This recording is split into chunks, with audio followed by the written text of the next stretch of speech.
دفعت قد ايه؟ حوالي ليبيا 25,000. جبت الفلوس دي منين؟ الوالد اللي دفعهم. قعدت قد ايه على ما وصلت ليبيا؟ 14 يوم. من ليبيا؟ ليبيا قعدت 3 شهور في التخزين. كم واحد جوه التخزين؟ كنا حوالي 150 واحد. كنت بتاكلوا ازاي؟ بتشربوا ازاي؟ كان اكل يعني اكل هو نعمة ربنا، بس اكل استغفر الله العظيم يا رب.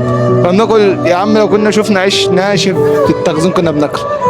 عيش لو انت خبطته في الجدار يرد لك سلام كنا بناكله. يعني من درجة من العطش شربنا ميه مالحة عشان من العطش، ما انت في صحراء. خرجوكوا بعد قد ايه من ليبيا؟ حوالي 3 شهور. رحنا البحر، طلعنا اول نوبه ورجعنا، كان الحكومه جايه على البحر الثاني. ركبنا كنا حوالي 150 واحد على المركب 9 متر. بعدين بقى فضلنا ماشيين في البحر حوالي 4 ايام، كنا تايهين قابلنا جرفت. كنا قاعدين بس كنا قاعدين مرفصين. انت عارف انت لما تكون قاعد كده ولا عارف تروح شمال ولا يمين، اقسم بالله كان في ناس تحت بتموت مننا، قله اكل وميه 4 ايام موت. وبعدين قابلنا جرفه تونسيه هي اللي وصلتنا على حدود لمبطوزه.